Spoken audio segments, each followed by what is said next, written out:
Sveiki. Šiandien pakalbėkime apie įdomią temą, kuri liečia tai, kas mes esame iš tikrųjų, tai yra mūsų siela. Visi mes ateiname į šią žemę kaip sielos, kurios turi konkrečius tikslus, kurios turi konkrečias pamokas, kurias reikės praeičiame gyvenime. Ir kiekviena siela turi savo mentalinį amžių, kuris nurodo į tai, ar siela jauna, ar jau sukaupusi patirties, jos emocinį foną, intuicijos lygį ir kitus dalykus. Savo sielos lygį, mentalinį lygį jūs galite sužinoti iš tikrųjų labai paprastai. Tai yra iš jūsų gimimo datos. Tai yra įdomu patyrinėti, nes net, tarkim, jeigu esate santykiuose, peržiūrėjus abiejų partnerių sielos lygį, galima suprasti, ar tie santykiai bus harmoningi. Nes jeigu lygiai yra panašus, vadinasi, abiems partneriams nebus sunku vienas kitą suprasti, mokytis kartu ir kartu augti. Arba priešingai, jeigu sielos lygiai yra labai skirtingi poroje, tada bus labai sunku vienas kitą suprasti.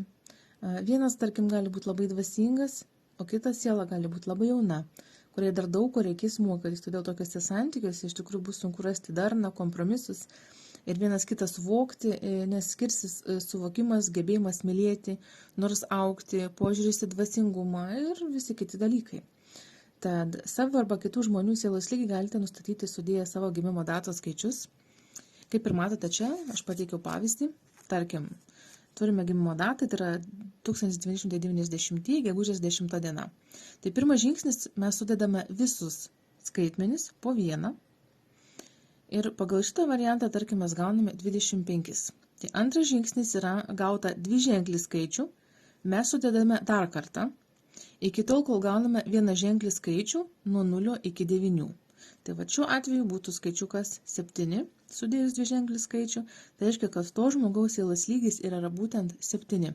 Jeigu jūs gaunate, tarkim, 11, jūs dedate toliau ir gaunate 2. Jeigu jūs gaunate 22, tada dedate dar kartą, kol gausite 4.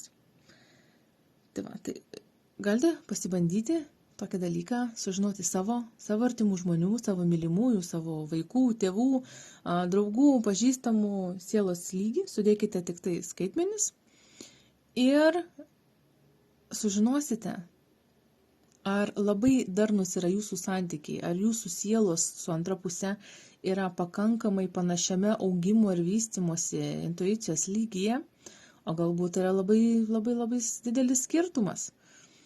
Tarkim, sudėję savo gimimo skaičių ir sužinosite savo sielos lygį, galite sudėti savo vaikų, tarkim, ir tada sužinosite, ar jūsų sielos yra panašios. Tarkim, jeigu jūsų sielos lygis yra, tarkim, 2, 3, o jūsų vaiko sudėjus gaunasi didesnis, vadinasi, vaikas jūsų gyvenime bus pakankamai didelis mokytojas ir reikėtų labai atsižvelgti į jo visus pasakymus, į visą intelektą, dvasinį lygį ir taip toliau.